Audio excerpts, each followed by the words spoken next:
Okay, start. Om Shuklam Varadaram Vishnum Shashivarnam Chaturbhujam Prasanna Dhyaye Sarvavighnopashantaye Saraswati Namastubhyam Varade Kamarupini Vidyarambam Karishyami Siddhir Bhavatu Me Sada Gurur Brahma Gurur Vishnu Gurur Devo Maheshwaraha Gurus Sakshat Parabrahma Tasmai Shri Gurave Namaha. Okay, so last time I think we had seen till Madhavaha, how the Lord got the name Madhavaha.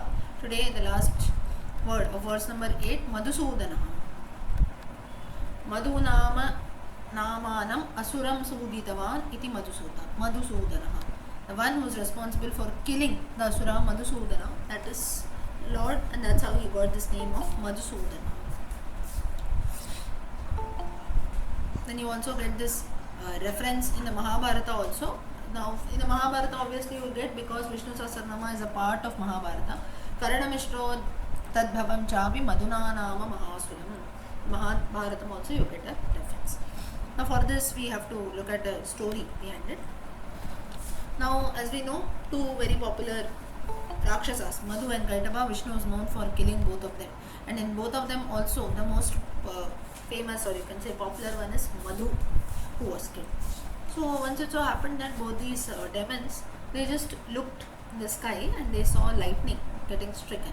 So when you look at lightning or something very terrible, the noise become, we say, ooh, something, we make a noise, right? So just to exclaim that we are surprised. So similarly, both these demons also, looking at the lightning that was there in the sky, both of them, they just said, I, look at that. So suddenly they shouted, I. So, and this I turned out to be a Bija mantra. Now those are familiar with Devi Mahatmyam, Durga Sapta, that is Durga Saptashati, or even Lalita Sahasranamam and so on. We have a few Bija mantras, right? I, Aim, Shreem. That's why even before the start of the Lalita Sahasranama, you have Aim, Reem, Shreem. So these are all Bija mantras that are there. And Aim is a Bija mantra for goddess Durga. That's why the Devi Mahatmyam, towards the end of every chapter, if you see, you have Madhukaitava, that is a reference that comes there. Though it's a part of the Markandeya Purana, still you have the reference of Madhu and Kaitava. So once both these Asuras, Madhu and Kaitava, looking at the lightning in the sky, they exclaimed, they made a sound as I, and this in turn, it pleased Lord Goddess Durga. And she said that you have chanted my Bija Mantram, you ask for any boon. And as usual, Rakshasas, we know what is a boon that they ask is, I never want to die, we want to become immortal. The goddess said that such a boon is not possible. All living beings, if you are born, you have to die one day. So I cannot give you this boon. You can ask for something else. So now both these Asuras, they said, okay, we'll ask you one thing.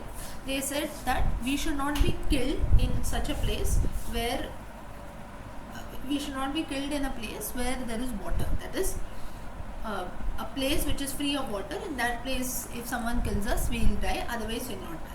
Now this was in those times wherein creation had just started, or creation had not fully started, we can say. Brahma was just starting the process. So there was no land, no living beings at all, there was just water everywhere.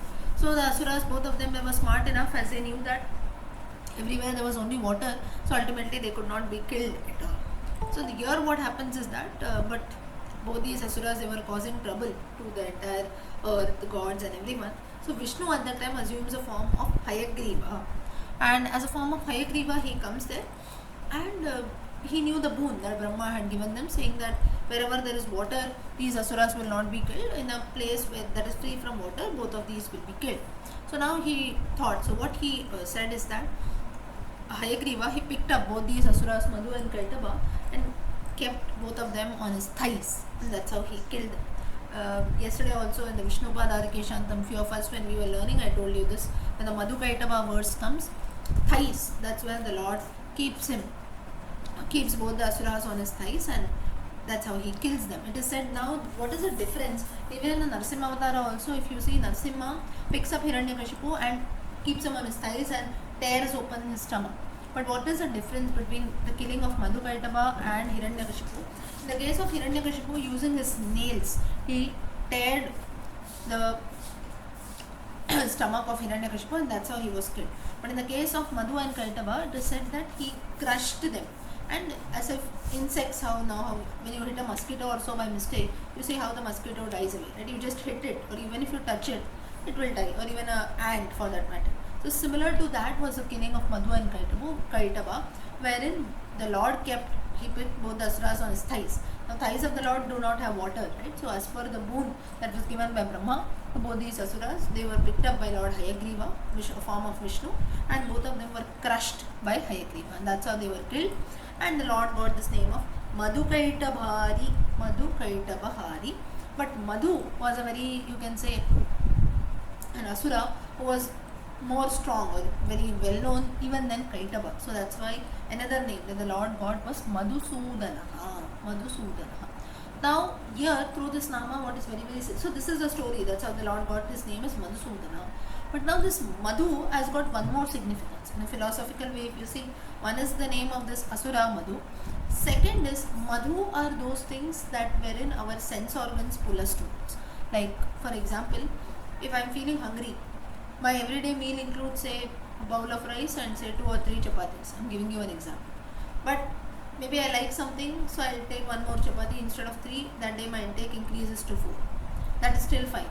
Still I like something, my intake increases to 5. Still I like something, my intake increases to 6.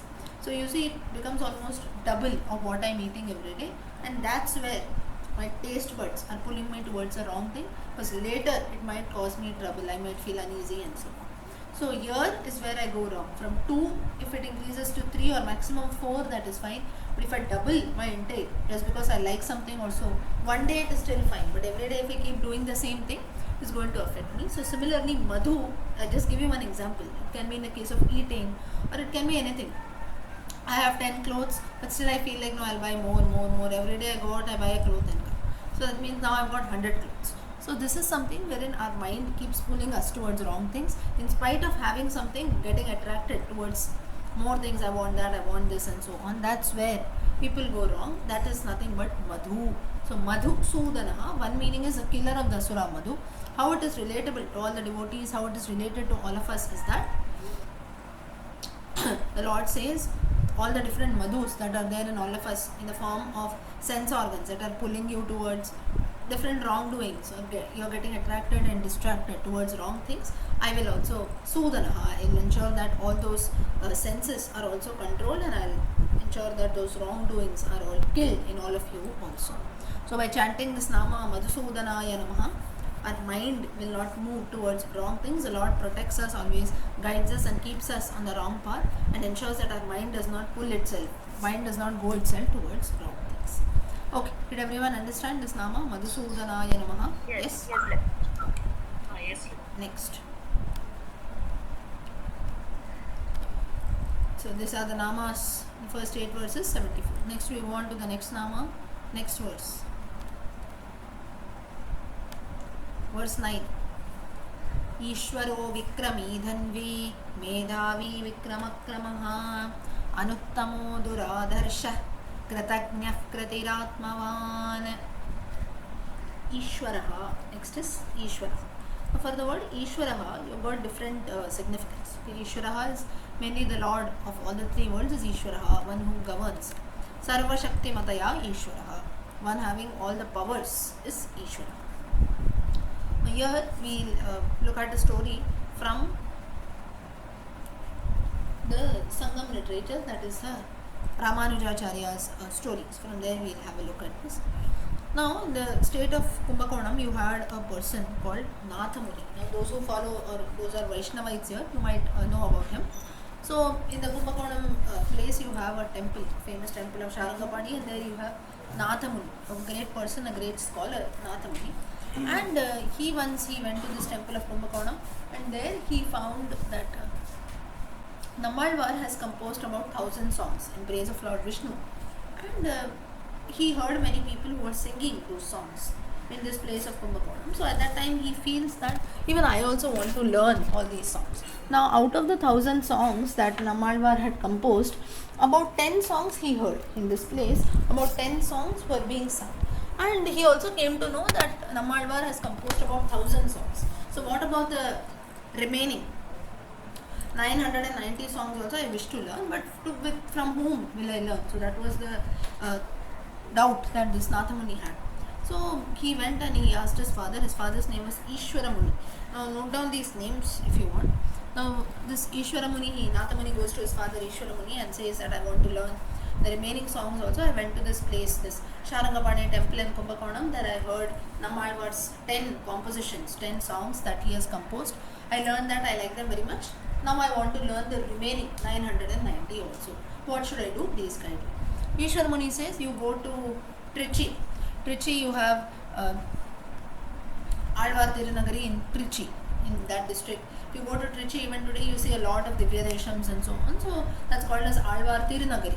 So you go to Tiruchirappalli or Trichy district, there you will find a place. In that also, in Trichy also you have a place, Tirukkolur. Tirukkovalur, some people say, or some, in generally if you listen, when they pronounce it is Tirukkolur. Okay, I think anyone, if you have visited, I don't know today if anyone is there. Okay, some Indraji and all those people, maybe we can ask them. They stay nearby, so they might be aware. Tirukkovalur, so that place he goes, and there, when he goes to that temple, he finds a few priests and local people, and there is where he finds a person called Parankushadasa. Parankushadasa. He also belonged to the same dynasty of great Vaishnavite scholars. So these different Alvars, Sammalvars and so on. This Parankushadasa, he goes and meets this person. Now this Nathamuni was not aware of such a person. He did not know who this person was. But he randomly goes to this Tirukkolur temple and he meets this person, Parankushadasa. And he tells that this is what is the purpose that I have come and so on. So Parankushadasa, he says that okay, I don't know about 990 songs that are there, but it is said that there are about 16 songs which have been composed by again one of our Alvars, Nammalvar only. These are different, but it is said that if all these 16 songs that are there, if you, now this is different from the 10 songs which originally Nathamuni wanted to learn. There are 16 more compositions that are done. If you chant all these 16 shlokas or 16 compositions 12,000 times, this Parankushadasa advises, he tells Nathamuni that these 16 different compositions, if you end up chanting 12,000, each of them into 12,000 if you multiply, it is said that Nammalvar himself comes in front of us and you can directly ask him to teach you the entire 1,000 songs that he has composed. 10 you know, the remaining 990 also. Now this person became very happy. Nathamuni says, okay, let us do. But then now Parankusha, he says that I have also tried doing this many times, but it's very difficult to reach this count of 12,000, because maybe now 108, 1,008 maximum we can manage, but 12,000, you see, we lose the count. So then Nathamuni gives a very easy solution. He says that why are you worrying about the count? You just end up keep on chanting, you don't keep the count at all. If we have, let's have the faith that once 12,000 is done, Nammalvar will himself come in front of us. So this was the amount of faith that Nathamuni had, that Nammalvar will come and give me darshana. So he says that don't worry about the count at all. You just keep chanting. When the count finishes, Nammalvar will come. In case he doesn't come, that means we have not finished the count properly. So this was the faith that Nathamuni had. Again, a life lesson for all of us is whenever people do the chanting and so on, this is a reason why it is said that you must not keep the count at all. Though we say okay 108, 1008, 3 times, 11 times, now a few people you will see that whenever you tell them to chant, or whenever they themselves they chant something, they will always ask how many times should I chant something, especially mantras like japa and so on. You need not worry. I would always suggest, like if someone asks me, I always tell them only one thing, you don't keep the count at all. Or there are certain sankalpas, right, that we do wherein we say okay, this has to be chanted so many times, this has to be chanted so many times, or in the morning it has to be chanted, evening it has to be chanted. There are so many rules. Of course we have to respect and follow all those rules as far as possible, but if we cannot do something, then just thinking about the same thing again and again, oh I can chant only 3 times, maybe not 108 times, 1008 times, why should you worry about that? So therefore, what the only suggestion which I will also give is, if anyone follows all this, is that do not worry about the counts at all. Because when we worry about the counts, more than chanting, our concentration is on the number of counts that we are making. And what is the purpose? You're just thinking about the numbers. You're not chanting with full devotion, you're not chanting with full concentration. What is the use? Instead of that, you can do one thing. Instead of looking at the numbers, you can look at the time. Okay, I've got half an hour every day. In half an hour, how much ever I can, I will do. So this is the right way of doing things, so that we don't get distracted with numbers. Especially all this happens when people do this different paranam, chantings and all that. So for if I have to tell you, during Navaratri and all, people do different paranams, right? Lalita Sahasranama paranam. So in 10 days or 9 days have to complete 12 times, 11 times. So in that, what happens is that, so, oh, one day it is not possible, and then people start worrying, oh, I could not do today, what should I do, will the goddess come and punish me, and so on. So that's where our mind also gets disturbed, and we are not able to follow everything properly. Therefore, never we should get into these counts. Of course, to some extent, some things have to be do in a particular count, 3, 4, 11, 21, 51, 108. Till that it is fine. Beyond that, to do something humanly becomes very, very difficult to keep the counts. So therefore, the suggestion again I also suggest would be, do not keep the counts much. How much ever you can, you do. Just because I chant once or someone else chants 5 times doesn't mean that the amount of devotion or bhakti something increases. You can chant something once, you do it nicely, that is more than enough. So here also this Nathamani, he tells the same thing to Parankushadasa. He says that 12,000 you say, okay, I have full faith in that. Let us keep chanting all these 16 compositions that are there. Automatically when 12,000 ends, Namalvar will come. They start doing that, and ultimately 12,000 ends. Vishnu sees all this from Vaikuntha, and he tells one of his commanders, Vishwaksena, he calls him and says that you again go on the earth as Namalvar and you go Darshana to this Nathamani, because why you have to make this true is because this Nathamani, one of the greatest devotees of Namalvar as well as Vishnu, he has got a lot of devotion, saying that once the 12,000 count is done, Namalvar will come and bless us. So we must make that blessing true, so therefore you go on the earth. So this you can relate to the Narsimha Avatara, Prahlada also. Just as when Hiranyakashipu questions, is the Lord there inside this pillar, he says yes, he is there, and to make his devotion true, make the bhakti of Prahlada true, the Lord manifests himself in the form of Narsimha in the pillar that is there, right? So similarly here also, Nathamani was such a great devotee, he had faith, saying that 12,000 once I finish, Namalvar will come in front of me. So Vishwaksena, Lord Vishnu tells Vishwaksena to go and give darshana to Namalvar. Finally Namalvar comes, and what he does is, he ends up teaching not only those 990 songs, that is not only those Pashurams of Namalvar, he teaches all the Pashurams of all the Alvars, about 4,000 in number. This is a total number of Pashurams that which all the Alvars have composed. And all the Prabandhams also, the 4 Prabandhams. Now these are all Tamil literature. Those who are familiar, you can note it down. All the Prabandhams, all the Pashurams, about 4,000. All this was being taught about, and Namalvar this Nathamani became very happy. He said that I wanted to learn only the 990 compositions of Namalvar, the songs that I listened to in the Kumbakonam temple, in the Sharangapani temple in Kumbakonam, but you ended up teaching me so much. So this is a great blessing. And thus, how was all this possible? Saying all this, he returns back, he becomes very happy. Nathamani, he ends up teaching it to all others also. Thus, he became a great devotee. So, through all this, how this name Ishwaraha has come? Out of the story, what we learn is, Ishwaraha is one who controls, who has got all the powers. If you have total devotion, he himself will come down to bless us. Who can do all this? Only the Lord only can do, who has got the right powers in doing this. So he is the one who is a controller, or he is the one who rules over everything. He is the one who can give everything. That's how the name has come, Ishwaraha. So if we also chant this Nama, Ishwaraya Namaha, administration powers. Person is blessed with administration powers. What is administration is, if you are there in a particular post or so. But it need not be always maybe in an office, or you have to hold a post somewhere. Even in our everyday life also, all of us, we are having some other post, right? Maybe you are a teacher, you are a parent, you are a student, or whatever it is, we have certain roles. So to carry out all our duties and responsibilities properly, that is the Phalashruti of this Nama, Ishwaraya. Okay, did everyone understand this? Yeah. Yes? Okay. Next. Vikrami, Ishwaro Vikrami, Dhanvi Vikrami. Now note here, in this words we have to be very, very careful. Here it is Vikrami. Next, after Vikrami, Dhanvi, Medhavi, Vikramaha. There Vikramaha comes. Don't get confused, both of them are totally different. Vikrami has a different significance, Vikramaha has a different significance. So you must not get confused. That too in the same verse, same line, both these words come. Okay, here it is now Vikrami. Vikramaha Shauryam Tadyogat Vikrami. Meaning one who is very strong and valorous, that is Vikrami. Here again, this story I think we have seen in one of the previous namas also, so little it might be a repetition.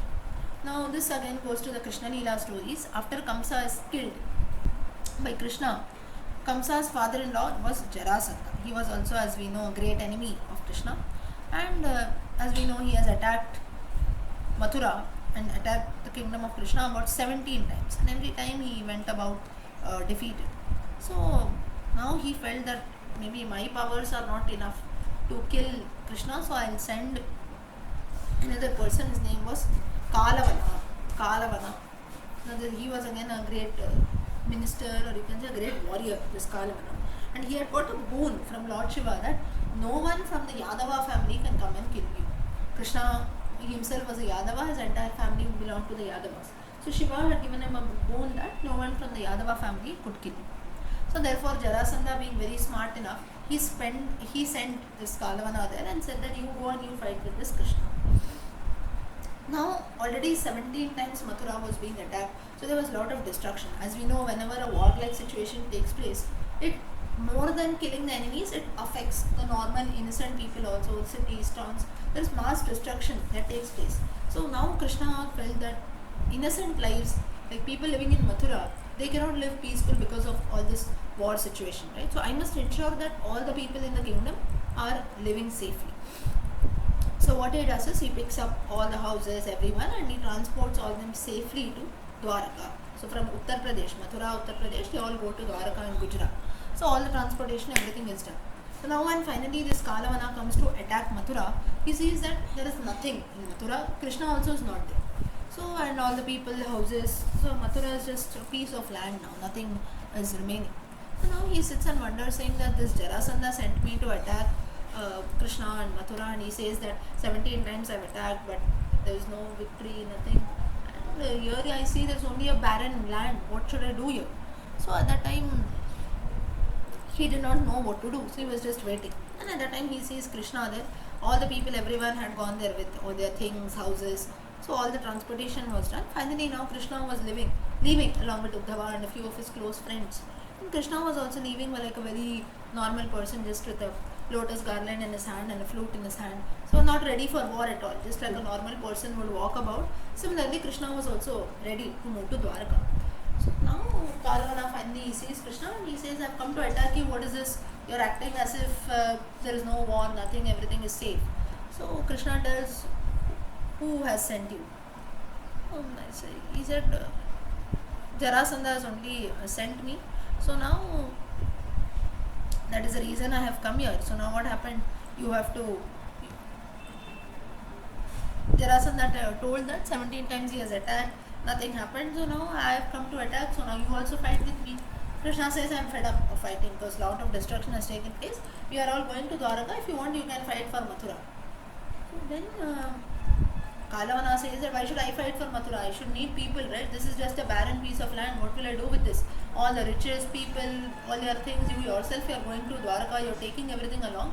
Why should we fight for this barren land of Mathura? So saying so, Kalavana starts running behind Krishna in order to attack. And Krishna also starts running. Now someone is coming to hit us or kill us, obviously we'll run for our lives, right? So it was like a similar situation. Krishna was running ahead and Kalavana was following him in order to attack him. Now why did Krishna run here? A big question. If you want, Krishna could have just released his Sudarshana Chakra or maybe used any of his weapons and killed him. He did not do that. He started running because Kalavana had received the boon from Lord Shiva that nobody from the Yadava clan can kill you. Krishna belonged to this clan of Yadavas. So as per the as per the boon of Lord Shiva, he could not kill this Kalavana. So now Krishna did not know. Krishna started running and Kalavana was also following him. Saying so, Krishna goes inside a cave and Kalavana also follows him. Inside the cave, there was a person who was sleeping. Does anyone know the name of this person? Who was a person sleeping inside the cave? Muchagutta. Very nice. Muchukunda, you have the Muchukunda Pakhyopanam, Muchukunda Upakhyanam. That is, it comes in Srimad Bhagavatam. Very, very important incident. I think it comes in Skandam 10 or so. So, Muchukunda Upakhyanam, very, very important part of the Srimad Bhagavatam. Those are familiar with that. Maybe Anuradha ji, you will know. Anuradha ji, I just wanted to ask, I remember today, your mother, she is there? No, just now she is in Kerala. Next month we'll be back. Because I just remember both of you used to chant, right? Yeah, we Srimad both are. Bhagavatam. Yeah. Okay, so I She'll just come with me. Okay, thank you. Okay, thank you. Yeah. So coming back, so Muchukunda was a person who was there in inside the cave. He was sleeping there. Kalavana did not know anything. Krishna goes inside the cave and he vanishes. And there he sees a person. So Kalavana was also following Krishna. He sees a person sleeping, and he mistakes that the person. He was looking on one side, he was sleeping, and he was looking on the other opposite side. So sideways, how we sleep, like that. This Muchukunda was sleeping. Now from behind, you can, if some person is sleeping, from far off you cannot make out who it is, right? Exactly. You can just see that okay, someone is sleeping there. That's it. And the cave was also completely dark. So Muchukunda, he assumes that this is Krishna only. He tells, "Get up! I've come to attack you." Muchukunda does not respond. He was in deep sleep. Muchukunda did not move at all. So what he does is, Muchukunda, this Kalavana, he just puts his leg, just with his toe, he tries to wake up Muchukunda. Muchukunda then sits up. He says, "Who is this who's kicking me, who's trying to wake me up with his toe?" And he looks at Kalavana.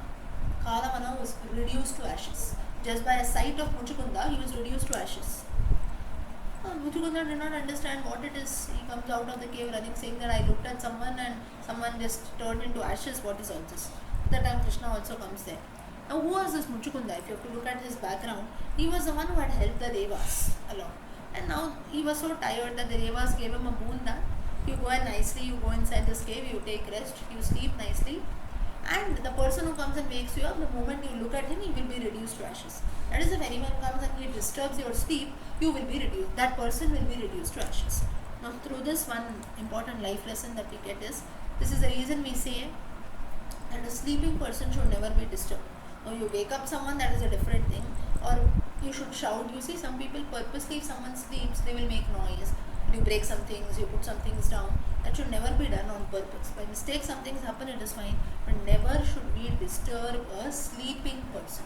Sleeping person is during night time. Now, if people sleep during daytime and all that, that is different. But night time, normally when a person sleeps also, there should be no disturbance at all. A sleeping person should never be disturbed. Sleep is also considered to be worship. Worship is because for sleep also we have a goddess Nidra Devi. She also has to be respected. In her case, for this reference, you have to go to Ramayana. In the Ramayana, Lakshmana had said that he did not sleep for 14 years. At that time, Nidra Devi comes and approaches. She tells Lakshmana, you cannot do this.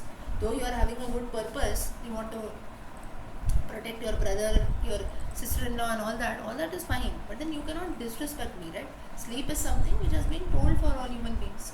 So you cannot say that, no, I will never sleep for 14 years. Then that means that is an insult to me. So at that time, Nidra Devi, so Lakshmana here shows that you go to my wife Urmila, she will sleep for 14 years and all that. So that's how we know the story.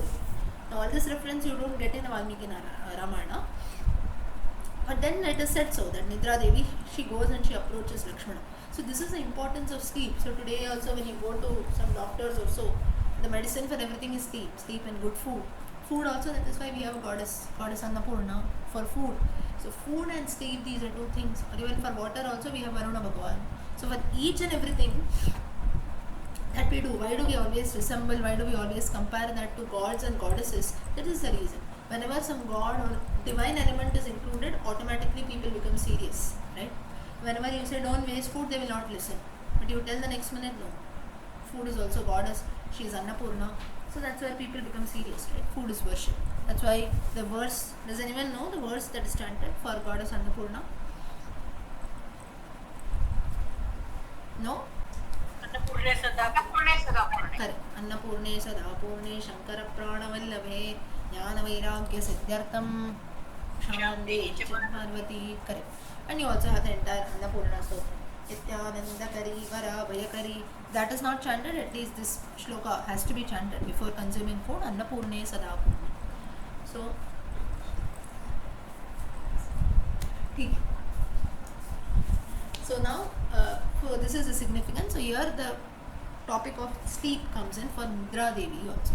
So many times when people, they face all these problems, right? Sleep, not getting sleep and all that. So that itself, now I don't know if anyone is here, but then if you go and ask some senior citizens or even young people for that matter, when they say that I don't get sleep, we take that very easily. We say that what, you are not getting sleep. I thought the minute, even is sitting, if I'm just sitting also I feel sleepy, right? Some people will tell. Even if I'm plainly sleeping also, or and I don't have anything to do, that is the time I feel sleepy. Or even if I have 10 things to do, I feel sleepy. Always I'm feeling sleepy. Some people boast about this way. You go and ask a person who does not get sleep, that trouble only they can experience. So we take that very, very easily, saying that what sleep, what food and all that. But then it is something which is a very serious issue that is there. But only people who have to experience that, only they can know the consequences of that. So therefore, this Muchukunda also, the reason he was given this boon also, saying that you please sleep, and someone who comes and disturbs, they will be reduced to ashes. So why I am trying to tell you all this is, this was the seriousness of Nidra that is there. So here, that's how Kalavana, he was reduced to ashes. And here what we can see through this story, so how then the Nama here is connected to Vikrami. Vikrami is that Krishna here, if he wanted, he could have killed Kalavana there only. But why did he do all this? He went inside a cave, and then this Kalavana, he met this Muchukunda, he kicked him, Muchukunda rose up, he gave a glance and was reduced to ashes. If needed, he could have killed Kalavana there only, and the topic would have closed in Mathura. But no, he had to go all the way inside the cave and so on. So from this, what we can see is that, what we get to know is, Krishna was being very, very firm. Or Krishna was a person who always liked to follow rules. He remembered he remembered the boon that was given by Lord Shiva, saying that no one from the Yadava clan can kill Kalavana. And through this, what Krishna tries to show is that, be it gods or be it human beings or be it even incarnations, rules are same for everyone. So he was very, very firm. That firmness is nothing but Vikrami. So Vikramine Namaha is the Nama for this. And if we have this, if we keep chanting this Nama Vikramine Namaha, we will also be very firm in whatever we do, and we will never leave anything in half. Prarabdham Uttama Janaha, we have this saying, right? We have a Subhashitam in Sanskrit. Prarabdham Uttama Janaha. That is Prarabdham Uttama Janaha. People who start with something, they will get up only after they finish that.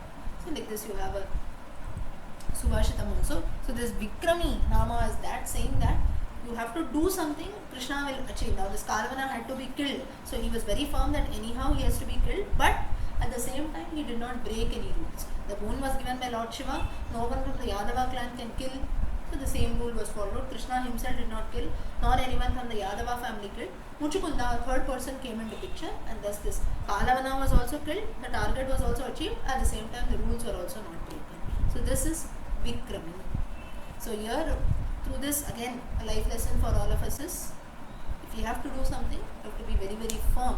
Should not never give up. There will be 10 problems that come in. Like in this case, Krishna, if he wanted, he could have killed Kalavana. But a problem here was, because of the boon given by Lord Shiva, no one from the Yadava clan can kill him. Like this, there are so many obstacles that come. If you just get doomed into that, oh, there are so many problems, this and that, you'll always keep suffering.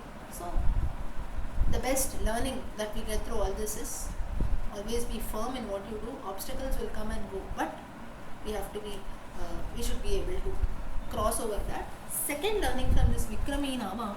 Now this doesn't come in the Shankara Bhasha also, but what I'm sharing is, I had heard it from someone telling in one of the speeches, is that from this Nama Vikramane Namaha, the importance of even small things has been told. Like for example, the importance of sleep in this verse. But you have a few more namas wherein importance of food has been told. And whenever we look at these things with a very low mentality is, what now, food and sleep, all people are telling, or why do people even concentrate and think so much about sleep, food? That's all just a way of life. Everyone is going to eat. So for this, only when people don't have that is when they suffer from all these sleep problems. But some people have these problem of even taste, right? They cannot eat anything. How much ever they eat, even if they feel hungry, they cannot eat. That is the kind of situation and problems that people face, especially old people also. I'll give you an example for this. My own grandmother, it's my mother's mother, she has this for the past almost 7-8 years or so. She does her things and everything, but then she cannot eat anything. She's very thin too. It's not that she doesn't want to eat, but then everyone will tell you eat, you're not eating anything, this and that. But she has some diseases, some problems, this and that. But then what she does is she will never eat anything. The reason why she doesn't eat, she does not like. And when people tell her that you eat, you're not eating anything, she will put everything in her plate, but then before she even takes one morsel, she cannot eat. And so that is the reason she ends up not taking anything instead of wasting food. So the reason that she gives, the answer that she gives back is, if I like, I will surely eat. And she gives a very nice apt. Why I'm sharing this is, food and sleep are two things. Even if you stop a person, they will have to do that. Now if I feel hungry, let anything happen, but still I have to end up eating, right? At that time I will not think who's there with me, where will I get food, whatever I get I will end up eating. Even if during lunchtime you don't have anything, you have biscuits also, you will eat that, right, if you are hungry. So this is the reason that she gives, saying that if a person is hungry, if I feel like eating, I will surely eat, but if I don't like anything, how will I eat? So there are so many problems. I just gave you one thing I remembered, so I gave you. So like this, there are so many things that wherein this Nama Vikrami also tries to stress upon the importance of sleep, and at the same time, if you go and disturb a sleeping person, like in the case of Muchukunda, or why the gods even given this boon that if someone comes and disturbs you, they will be reduced to ashes. Such a terrible boon they gave him. Now say they could have given some punishment, right, instead of direct death, but that itself shows the importance that is there when you go and disturb a sleeping person. So the lesson that we get to learn is even small things. We underestimate things. Sleep, food, this and that. Today people boast about, right? Physical health, this health, that health, food, sleep, 9 hours sleep, 10 hours sleep, nutritious food, this, that. We have so many things. You should have a proper diet, nutritious diet. All these namas, through all this, Vishnu Sahasranama is just one thing. Therefore, I always tell, never look at anything only with the story aspect. Okay, Kalavana is there, Muchukunda is there, Krishna is there, Yadava is there. What should I do with all that? Just for my knowledge, I should know the story. What is the learning that I get? That is the reason why till date we are talking about Vishnu Sahasranama. Things that, or even the Mahabharata, Ramayana and so on.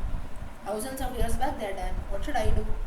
That is the reason why these epics or these stories, they are not just regarded as mere storybooks or novels. There are so many storybooks out there, right? You have Harry Potter series, you have this series, that series. We just read them as a book for our own entertainment. We don't get to learn anything from them, right?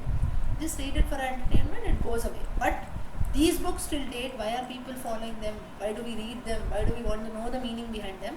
Is even in small aspects also, they try to teach us something. Today we feel very happy when someone talks about the importance of food, sleep and so on, very good lifestyle, this and that. We feel today only someone has discovered. Even our religious scriptures also try to give us this teaching. Only thing is, we should open our eyes and see what they want to do. Okay. So this is the significance of this Vikrami. Okay. Did everyone understand? Yes? Yes, sir. Okay. Yes, ma, yes. Now, next is very, very important. Then we, Vikrami, then we. Dhanurasyasti iti dhanvi. Now, can anyone relate that Dhanvi will relate to whose story? Can someone tell? Just as now Vikrami was with Krishna Leela stories or Alvar stories, like this Dhanvi should have a story related to whom? Can you guess? No? Rama. Rama. Reason being, the person who holds a bow is Rama. Rama Shastra Vritamaham, Krishna himself tells in the Gita, one amongst those who has a weapon, there is a Shastram in his hand, I am Rama in that. Dhanvi. Now here we have to go to the Ramayana story. Now, this is an incident in the Rama Ravana Yuddha, wherein after Lakshmana kills Meghanada, kills Indrajit, Ravana was depressed. Like he did not know what to do. He says that like Indrajit was my supporter, or you can say he was like my backbone. Without him, like he felt that Indrajit would end the war and come. Ravana, he himself did not have to go at all. So this was the belief and trust that Ravana had on Indrajit. But Indrajit was also killed. And now finally only Ravana was left. So Ravana at this time, now in those times, kings, they used to keep a special army. And then only in times of emergency, even we also, if you see in our Indian army and so on, we have certain forces that are kept only in times of emergency. They will not be released every day, right? Certain weapons or army, soldiers and so on. So even Ravana also had this, and he also had a few components in his army saying that only in times of emergency that army would be released. And what was that army? The army was so big. Now this reference and all this description you don't get in the Valmiki Ramayana much. You will get it in the Kamba Ramayana, wherein Kamba, he talks about this very much in detail. Those who know Tamil, you can read this Kamba Ramayana, wherein Kamban, he describes this very beautifully. The size of this army, he says that it includes 1,000 elephants, 10,000 chariots, 1 crore horses, and 1,000 soldiers. This is one army. Like this, there are crores and crores of people. But this was like how we have the concept of Akshauhini. Similarly, this one army reference is told 1,000 elephants, 10,000 chariots, 1 crore horses, and 1,000 soldiers. Now, so Ravana, what he does is after Indrajit was killed, he decides that this is a very terrible war will end, now I have to do something. So he sends out his great army. And this great army, people kept on coming. As I told you, 1,000 elephants, 1 crore horses. Like this, there were many. This was just one group. Just many groups kept on coming. The end of the army could never be seen. Now, here they were all monkeys, bears, and so on. Now, they were all afraid. They said, now what to do? And Rama also at this point, what he feels was, now you look at this army of Ravana, what will my army of monkeys do? Because this is like never ending. So now, because of me, all my monkeys and army should not suffer, so I will only fight this entire army by myself, he says. So he tells all the monkeys and monkey chiefs, everyone, you go back to all your camps. I myself, all alone, will fight this great army of Ravana. I do not want the army of Ravana to cause any trouble to you. So all the monkeys, they agree, and the entire army of the monkeys, they all go back. Now it is said that, and again you get this reference in the Kamba Ramayana, wherein Rama, he killed all these, as I told you, 1,000 elephants, 10,000 chariots, 1 crore horses, 1,000 soldiers, into 1 crore. This was the amount of army. All this, that I told you the calculation, into 1 crore. That is 1 crore groups were there like this. Each group containing 1,000 elephants, 10,000 chariots, 1 crore houses, 1 crore horses, 1,000 soldiers. Like this 1 crore groups. This entire army was killed by Rama all alone using his bow. That's the reason he got this name Dhanvi. And Kambaramayana, Kamban gives this reference that this war or this killing that Rama did, it resulted for 7.5 days. That is the time that Rama took to kill this entire army. And it is said that the bow that Rama holds, we call Rama's Kodandapani, right? Kodandapani. That is, he has the bow in his hand. So that Kodandam, that bow also is so special. If you look at the bow of Rama, you can see in the picture, it will have a small bell at the top. Now, Dhanvi, now this is one part of the story that 7.5 days Rama took, the entire army was killed. One more significance of this bow here, because Rama relates to Dhanvi. The bow, it is said, when it used to ring, the bell will not ring always, the bell on the bow, it used to ring when 1 crore times, that is 1 crore, that I told you, the group, one group of 1,000 elephants and so on, like this into 1 crore. After this 1 crore groups of the army was destroyed, at that time this bell used to ring once. So this was the significance that was there of the bell, and it is said that this bell kept on ringing many times. That means just imagine how many crores of groups of armies Rama would have killed. So this is Dhanvine Namaha. This is a power of Rama's bow that is there. So that's how Rama got this name as Dhanvine Namaha. That's how Vishnu's another name is Dhanvine Namaha. So Dhanvi is a person who holds the bow. So just as Rama kept on showering arrows continuously through his bow, similarly this Nama, after chanting, will shower all kinds of blessings on us. So here the group that I told you, one group of those number of elephants, horses into 1 crore. That's how Rama attacked. So continuously arrows would have to be showered without waiting even for a second. So Rama did this, and then the bell also rang in the Kodandam. So that's how this name has come, Dhanvi or Dhanvine. Okay. Did everyone understand this Nama? Yeah? Yes. Yes. Gita reference you can note down. Chapter 10 verse 31. Ramashastra-vatamaham. Next. Medhavi. Ishwaro Vikrami Dhanvi. Fourth Nama Medhavi. मेधा बहुग्रंथधारण सामर्थ्यम सा यस्यास्ति सा मेधा. Very intelligent. मेधा शक्ति. Very intelligent. Memory, good memory. This one who has got good memory, that is this Medhavi. Now here we have to go to the Mahabharata reference. Now this was the 13th day of the Kurukshetra Mahabharata war. Now does anyone know what happened on 13th day of the war? Anyone who is familiar with Mahabharata? No. Bhishmacharya. Surya lights on the bed of No, that was not there. Another significance. No. Abhimanyu. Yes, Abhimanyu. The Chakravyuha that was formed around Abhimanyu, that was at the end of the 13th day, and Abhimanyu was killed.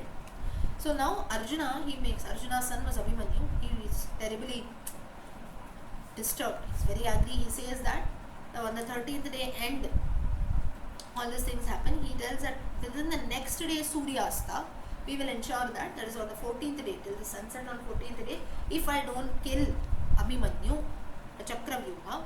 Now who was the person who was responsible for killing Abhimanyu? Anyone knows? Saindava? Saindava? Ashwatthama. No. Jayadratha. Jayadratha. So who was the one who killed Abhimanyu? Was this Jayadratha? Yes. Yeah, Jayadratha. Now who was the Jayadratha? Jayadratha was the brother-in-law of the Kauravas. That is Dushala's husband was Jayadratha. So now this Jayadratha, so he was the one who had killed Abhimanyu. Now many people were there who had found the Chakravyuha around Abhimanyu, and the person who was responsible was this Jayadratha. So Arjuna took a sankalpa that anyhow I have to kill this Jayadratha. Now even the Kaurava enemy, the Kaurava army also knew that their plans are being made to kill Jayadratha. So and plus they also knew of Arjuna's sankalpa that he has taken the sankalpa of one day, wherein 13th day towards the end Abhimanyu was killed, and by the 14th day sunsets only 24 hours are there. So we must ensure. Duryodhana had this plan and this mind. He said that he told his uncle Shakuni also, we have just one day is there. Arjuna has taken a sankalpa that by the 14th day end, that is before next sunset. Before sunset, that is 14th day. 14th day. That is one day, 24 hours. Same thing. So before next sunset, we have one day that is there. So Duryodhana goes and tells his uncle that let us take this opportunity. Just one day we have to put in efforts to keep Jayadratha safe. And if Jayadratha is kept safe, then and if Arjuna has taken a sankalpa that if he does not kill Jayadratha, then he will jump into fire. This was a sankalpa that Arjuna had taken.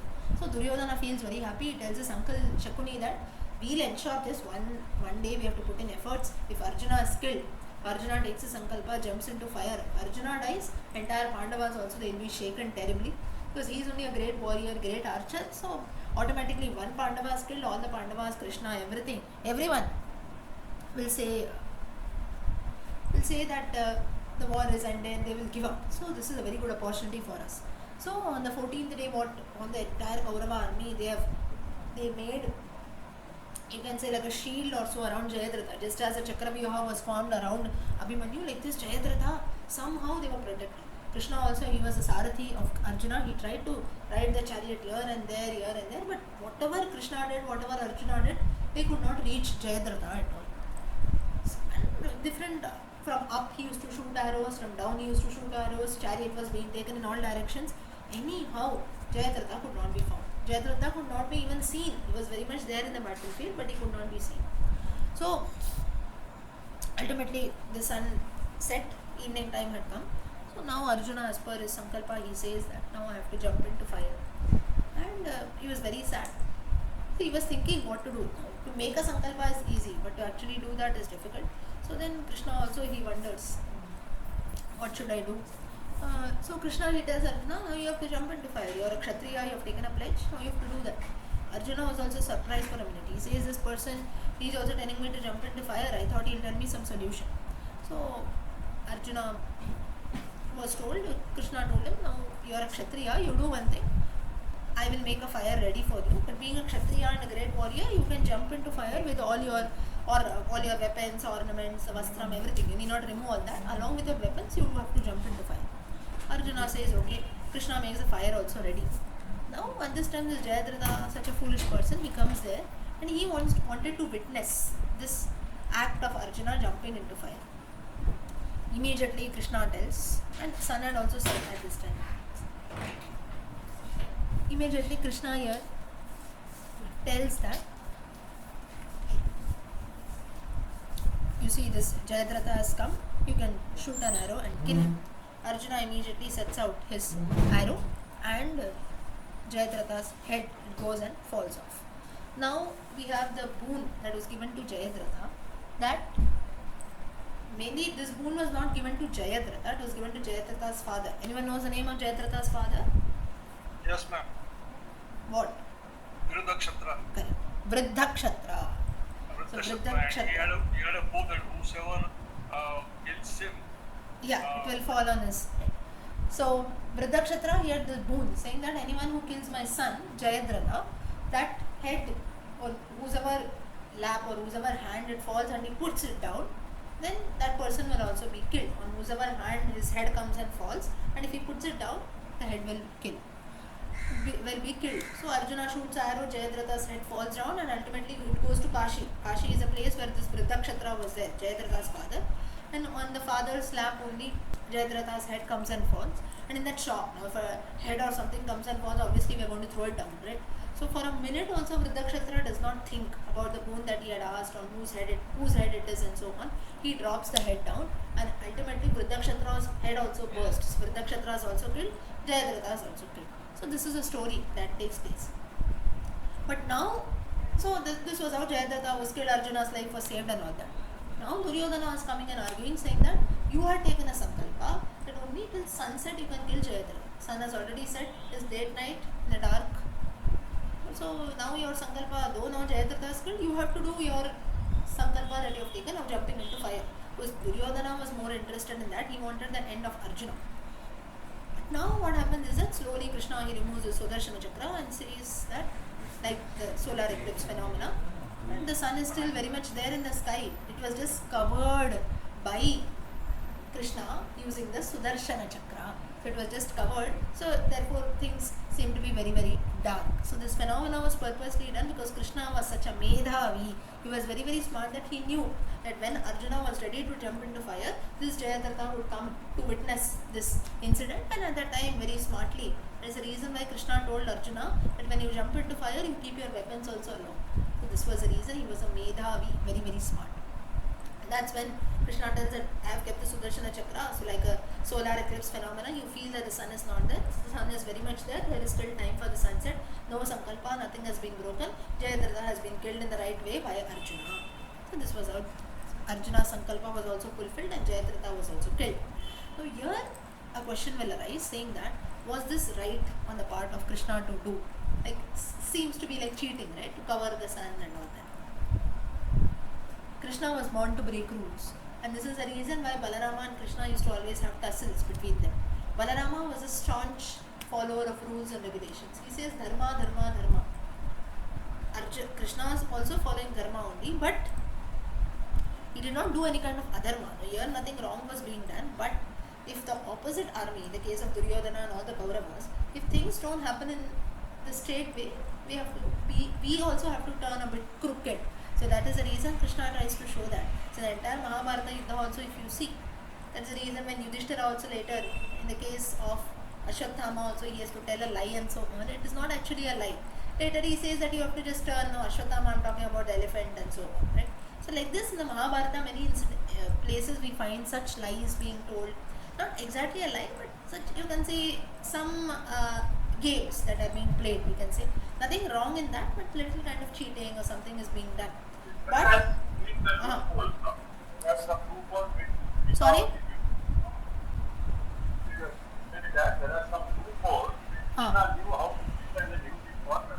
Correct, correct. So Krishna, he was a bit smart in all this. He knew where he had to act. Whereas in the case of Rama Avatara, it was not so. Rama was another Avatara. So he was a person like a normal human being. He had to follow all dharma and everything. Whereas Krishna is where he tried to show is, so till Rama, if you see, Rama was very straightforward. Krishna was also straightforward, but then the lesson that he tries to convey is that if things don't happen, everything as times change in the Dwapara Yuga, if you see, Satya Yuga, Treta Yuga, even Rama's army, Rama people around were also very straightforward. In the Dwapara Yuga, slowly negative elements start coming in. Treta Yuga also, it had started in the form of Ravana, Kumbhakarna and so on. The Dwapara Yuga, it increased, right? That's the reason why so many Asuras came right from the time Krishna was born. So he had to do different miracles. Third incident of the Mahabharata, one is this Yudhishthira incident, second is the Jayadratha incident, third incident is the Urubangam, Duryodhana. Bhima hits the thigh of Duryodhana. And also is breaking rules, and that's where Balarama gets very, very angry. He goes to Badrikashrama. He says, I'll never come back. So that is, there are all these incidents, why it happens is that Krishna tries to show us in extreme cases, if the army is not listening to us, the opposite person is not listening, to prevent adharma, we have to also change our ways. If in a straightforward way things are not happening, we have to also assume the crooked way. And in the Kali Yuga also, obviously, in the Dwapara Yuga itself, Krishna had to do all this. In the Kali Yuga today, we don't straightforward, no one does anything straight. Right? We ourselves also, if you want to achieve something, you have to go the crooked way. But at the same time, that should not be adharma. So Krishna tried to show that properly. So here, that is the reason why Krishna, because he was very smart and intelligent, he got this name Medhavi, and Nama is Medhavine Namaha. Medhavine Namaha. If we also chant Medha Shakti in us increases, we will also turn out to be very intelligent beings to take the right decisions at the right time. Okay, so today time is up. We will stop here.